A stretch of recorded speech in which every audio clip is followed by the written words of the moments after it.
সুপ্রিয়, আমরা দেখতে পাচ্ছি মুখ্যমন্ত্রী মমতা বন্দ্যোপাধ্যায় সেখানে পৌঁছে গিয়েছেন, কথা হচ্ছে, বচসাও খানিক হচ্ছে নাকি, ঠিক কি চলছে?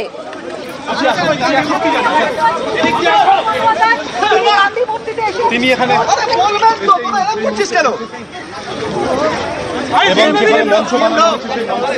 সুপ্রিয়, এই মুহূর্তে কি চলছে ওইখানে? সুপ্রিয়র সাথে আমরা কথা বলবো, যোগাযোগ করবো। যে ছবি আপনাদেরকে আমরা দেখাচ্ছি, মেয়র রোডের ছবি দেখাচ্ছি আপনাদের।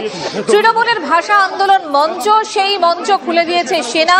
31শে আগস্ট পর্যন্ত গান্ধী মূর্তির কাছে মঞ্চ গড়ে আন্দোলনের অনুমতি ছিল। এই মুহূর্তে সেখানে পৌঁছেছেন মুখ্যমন্ত্রী মমতা বন্দ্যোপাধ্যায়, সেই ছবি এক্সক্লুসিভলি দেখাচ্ছি আমরা। প্রতিবাদ মঞ্চ তৃণমূলের, সেই মঞ্চ খুলল সেনা এবং সেখানে এই মুহূর্তে মুখ্যমন্ত্রী মমতা বন্দ্যোপাধ্যায়। আমরা দেখেছি ত্রিপল খুলে দিয়েছে সেনা, সরিয়ে নেওয়া হয়েছে ব্যারিকেড। সুপ্রিয় আমাদের সঙ্গে এই মুহূর্তে রয়েছে সরাসরি। সুপ্রিয়, ঠিক কি চলছে? মুখ্যমন্ত্রী মমতা বন্দ্যোপাধ্যায় একেবারে ঘটনাস্থলে পৌঁছে গিয়েছেন।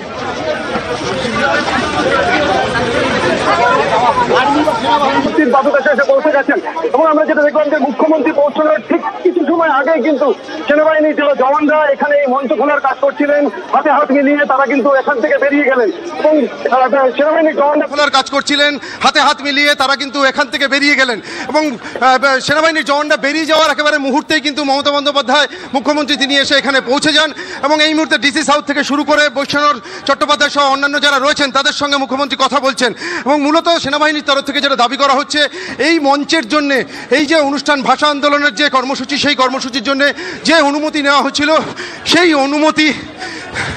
অনুমতি প্রপার নিয়ম মেনে হয়নি এবং তার ফলেই কিন্তু সেনাবাহিনীর তরফ থেকে আজ এই মঞ্চ খুলে দেওয়া হয়।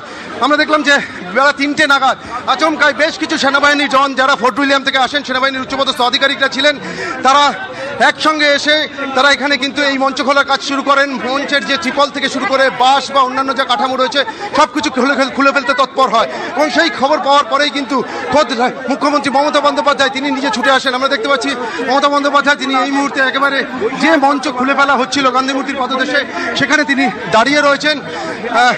যারা এখানে উপস্থিত ছিলেন ডিসি সাউথ থেকে শুরু করে বৈষ্ণব চট্টোপাধ্যায় তিনি প্রথম থেকেই এখানে দাঁড়িয়ে উপস্থিত ছিলেন যখন সেনাবাহিনীর তরফ থেকে খুলে ফেলা হচ্ছিল এই মঞ্চ। তাদের সঙ্গে বারবার অনুরোধ করে মঞ্চ যাতে খোলা না হয় সেই আবেদন জানানো হয়েছিল, কিন্তু তা সত্ত্বেও কোনোরকম কোনো অনুরোধ বা আবেদন না শুনেই কিন্তু সেনাবাহিনীর তরফ থেকে এই মঞ্চ খোলার কাজ শুরু করা হয়। তবে কিছুটা খোলার পরেই আমরা যেটা দেখলাম যে মুখ্যমন্ত্রী মমতা বন্দ্যোপাধ্যায় এসে পৌঁছানোর আগেই হঠাৎ করেই কিন্তু সেনাবাহিনীর যারা জওয়ানরা ছিলেন তারা এখান থেকে বেরিয়ে যায় এবং তারপরেই মুখ্যমন্ত্রী মমতা বন্দ্যোপাধ্যায় তিনি এসে পৌঁছেছেন এবং গোটা বিষয়টা জেনে নেওয়ার চেষ্টা করছেন এবং তৃণমূল কংগ্রেসের তরফ থেকে ইতিমধ্যে যেটা দাবি করা হচ্ছে যে আইন মেনেই কিন্তু এই অনুষ্ঠানের জন্য মঞ্চ বাঁধা এবং তার জন্য যাবতীয় অনুমতি নেওয়া হয়েছিল, কিন্তু সেনাবাহিনীর তরফ থেকে কেন হঠাৎ করে এই মঞ্চ খুলে ফেলতে তৎপর হলেন সেটা তারা বুঝতে পারছেন না এবং ইতিমধ্যে গতকাল যে শনি এবং রবিবারের যে অনুষ্ঠান সেটা শেষ হয়েছে, তারপর আবারও আগামী সপ্তাহের জন্য কিন্তু আবেদন জানানো হয়েছিল। অন্যদিকে সেনাবাহিনীর তরফ থেকে বারবার যেটা বলা হচ্ছে যে দুদিনের অনুষ্ঠানের জন্য যে অনুমতি নেওয়া হয়েছিল সেটা 5 বার রিনিউয়াল হয়েছে, কিন্তু দুদিনের অনুষ্ঠানের জন্য যে স্ট্রাকচার বা মঞ্চ বাঁধা হচ্ছে সেটা টানা 1 সপ্তাহ ধরে রেখে দেওয়া যাবে না। অর্থাৎ প্রথম এই ভাষা আন্দোলনের যে কর্মসূচি যেদিন শুরু হয়েছিল তারপর থেকে এই যে মঞ্চ বা এই যে বাসের স্ট্রাকচার এটা কিন্তু পুরোপুরিভাবে খুলে ফেলা হয়নি, কন্টিনিউ কিন্তু রেখে দেওয়া হয়েছে। কেন রেখে দেওয়া হয়েছে, এভাবে রাখার কোনো অনুমতি নেই, সেই কারণেই কিন্তু সেনাবাহিনীর তরফ থেকে যে বক্তব্যটা তুমি বলছো, সেনার তরফ থেকে যে দাবিটা করা হচ্ছে যে টানা এইভাবে মঞ্চ বেঁধে রাখা যাবে না, দুদিনের অনুমতি ছিল, এরপর মুখ্যমন্ত্রীর তরফ থেকে কোন রকম বক্তব্য তিনি কিছু বলেছেন এই সম্পর্কে?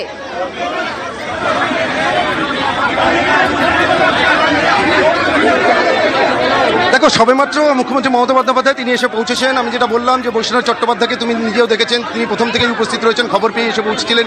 তিনিও সেনাবাহিনীর যারা আধিকারিকরা ছিলেন তাদের সঙ্গে কথা বলেছেন। অন্যদিকে ডিসি সাউথ তিনি নিজেও কিন্তু সেনাবাহিনীর যারা অফিসিয়ালরা ছিলেন তাদের সঙ্গে কথা বলেছেন এবং সেই বিষয়গুলো কিন্তু একদম মুখ্যমন্ত্রী মমতা বন্দ্যোপাধ্যায় তিনি ডিসি সাউথ বা এই বৈষ্ণব চট্টোপাধ্যায় বা অন্যান্য যারা অফিসিয়ালরা ছিলেন তাদের কাছ থেকে জেনে নিচ্ছেন এবং তার পরবর্তী কী পদক্ষেপ আছে সেই বিষয়টা কিন্তু তিনি জানাবেন, এমনটাই কিন্তু। তবে এখনও পর্যন্ত মমতা বন্দ্যোপাধ্যায় তিনি কিন্তু অফিসিয়ালি এই বিষয় নিয়ে কিছু বলেননি। তবে আমরা যেটা দেখলাম তাৎপর্যপূর্ণভাবে যে একেবারে মুখ্যমন্ত্রী এসে পৌঁছানোর ঠিক কয়েক মুহূর্ত আগেই কিন্তু সেনাবাহিনীর যে জওয়ানরা এখানে ছিলেন এই মঞ্চ খুলে ফেলতে যারা তৎপর হয়েছিলেন তারা আচমকাই কিন্তু তড়িঘড়ি এখান থেকে চলে গেলেন।